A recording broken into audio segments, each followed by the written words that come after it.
പാർക്കിൻസൺസിനെക്കുറിച്ച് നമ്മൾ കേട്ടിട്ടുള്ളതൊക്കെ ഒരു രോഗം എന്ന നിലയിലായിരിക്കും അല്ലേ?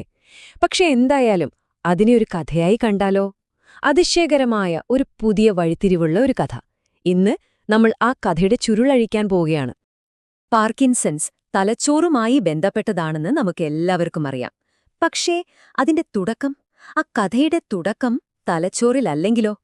പുതിയ ഗവേഷണങ്ങൾ നമ്മളെ കൊണ്ടുപോകുന്നത് അത്തരമൊരു ചിന്തയിലേക്കാണ്. ഒരുപക്ഷേ ഈ രോഗത്തിന്റെ യഥാർത്ഥ വേരുകൾ മറ്റെവിടെയോ ആകാം. ശരി, അപ്പൊ നമുക്ക് കാര്യത്തിലേക്ക് കടക്കാം. നമ്മളിവിടെ സംസാരിക്കാൻ പോകുന്നത് നമ്മുടെ കുടലും തലച്ചോറും തമ്മിലുള്ള ഒരു രഹസ്യബന്ധത്തെക്കുറിച്ചാണ്. പാർക്കിൻസൺസ് എന്ന അവസ്ഥയുമായി ഇതിനെന്ത് ബന്ധമെന്നല്ലേ നമുക്ക് നോക്കാം. ഓക്കെ, ആദ്യം നമുക്ക് എല്ലാവർക്കും അറിയാവുന്ന കാര്യത്തിൽ നിന്ന് തുടങ്ങാം. പാർക്കിൻസൺസ് എന്ന് കേൾക്കുമ്പോൾ തന്നെ നമ്മുടെ മനസ്സിൽ വരുന്നത് തലച്ചോറിലെ സബ്സ്റ്റാൻഷ്യ നൈഗ്ര എന്നൊരു ഭാഗമാണ്. അവിടത്തെ ഡോപ്പമിൻ ഉണ്ടാക്കുന്ന കോശങ്ങൾ കുറയുമ്പോൾ ചലനങ്ങളെ ബാധിക്കുന്നു. ഇതാണ് നമ്മൾ കാലങ്ങളായി കേൾക്കുന്ന കഥ.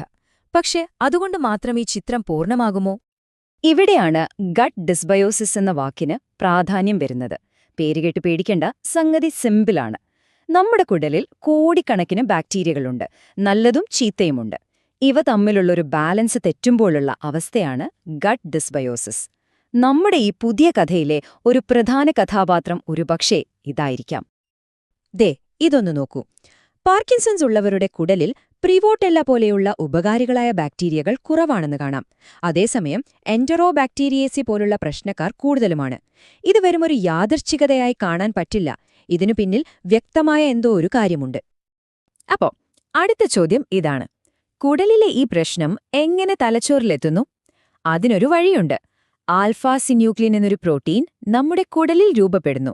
എന്നിട്ട് വാഗസ് നാഡി എന്നൊരു വിവരപാത അല്ലെങ്കിൽ ഒരു ഹൈവേ വഴി അത് നേരെ തലച്ചോറിലേക്ക് യാത്ര ചെയ്യുന്നു. അതാണ് പുതിയ സിദ്ധാന്തം. ഓക്കെ, അപ്പോൾ നമ്മൾ കാരണങ്ങളെക്കുറിച്ച് ഏകദേശം മനസ്സിലാക്കി. ഇനി എന്ത് ചെയ്യാൻ പറ്റുമെന്നതിലേക്ക് വരാമല്ലേ? ഈ പുതിയ കണ്ടെത്തലുകൾ വെച്ച് നമ്മുടെ കുടലിന്റെ ആരോഗ്യം മെച്ചപ്പെടുത്താൻ സഹായിക്കുന്ന ഒരു ഭക്ഷണ രീതിയാണ് നമ്മളിനി പരിചയപ്പെടാൻ പോകുന്നത്. ഒരു ദിവസം എങ്ങനെ ചിട്ടപ്പെടുത്താമെന്ന് നമുക്ക് നോക്കാം. ഇത് നിങ്ങളുടെ ജീവിതത്തിന്റെ ഭാഗമാക്കാൻ വളരെ എളുപ്പമാണ് കേട്ടോ. രാവിലെ ഒരു ഗ്ലാസ് ഇളം ചൂടുവെള്ളത്തിൽ 1 സ്പൂൺ വെളിച്ചെണ്ണ ഒഴിച്ച് ദിവസം തുടങ്ങുക. പിന്നെ പ്രോബയോട്ടിക് കിട്ടാനായി പഴങ്കഞ്ഞിയോ തിനക്കഞ്ഞിയോ. ഉച്ചയ്ക്ക് നല്ല നാരുകളടങ്ങിയ ഭക്ഷണവും വീട്ടിലുണ്ടാക്കിയ തൈരും. വൈകുന്നേരം ഒരു പഴവും കുറച്ച് വാൾനട്ടും. രാത്രിയിലോ വളരെ ലളിതമായ സൂപ്പോ കഞ്ഞിയോ മതി. ഈ പേരുകളൊക്കെ കേട്ടത് വലിയ സയൻസ് ആണെന്ന് തോന്നാം. പക്ഷെ ഇതിന് പിന്നിലെ ആശയം വളരെ ലളിതമാണ്. നമ്മൾ കഴിക്കുന്ന ചില സാധാരണ ഭക്ഷണങ്ങളിലെ നല്ല ബാക്ടീരിയകൾക്ക് ഓരോ പ്രത്യേക ജോലിയുണ്ട്.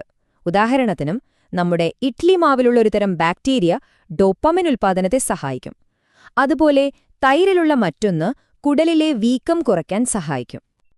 അപ്പം നമ്മൾ എന്തൊക്കെ ചെയ്യണം, എന്തൊക്കെ ചെയ്യരുത്? സിമ്പിളാണ്. പ്രീബയോട്ടിക്കുകൾ കഴിക്കണം. അതായത് നമ്മുടെ കുടലിലെ നല്ല ബാക്ടീരിയകൾക്ക് വളരാൻ വേണ്ട ഭക്ഷണം.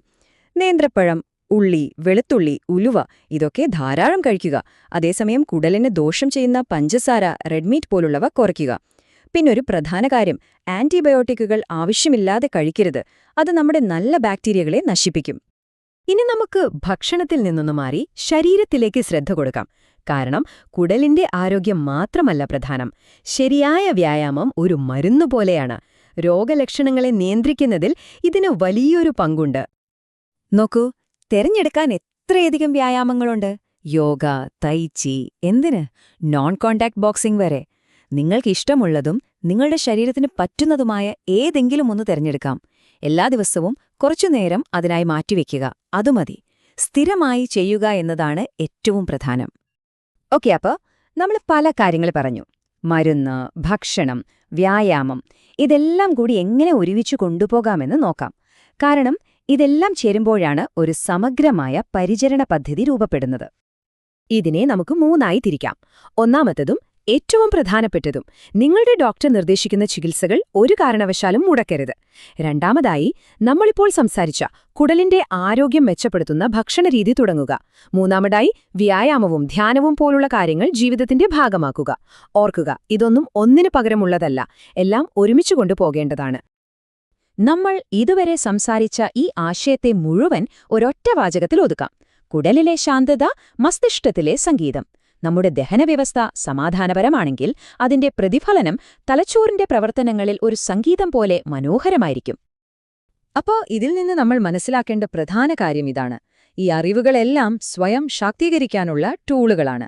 പക്ഷേ ഇത് ചെയ്യേണ്ടത് നിങ്ങളുടെ ഡോക്ടറുമായി സംസാരിച്ചും സഹകരിച്ചും കൊണ്ടായിരിക്കണം. ഇതൊരിക്കലും ഒറ്റയ്ക്കുള്ള ഒരു യാത്രയല്ല. ശരി, നമ്മൾ അവസാനിപ്പിക്കുന്നതിനു മുൻപ് നിങ്ങൾക്കായി ഒരു ചോദ്യം.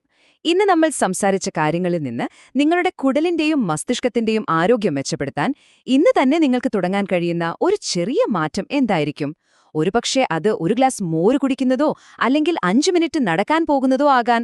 ഓർക്കുക, ഏതൊരു വലിയ യാത്രയും തുടങ്ങുന്നത് അങ്ങനെയുള്ള ഒരു ചെറിയ ചുവടുവെപ്പിൽ നിന്നാണ്.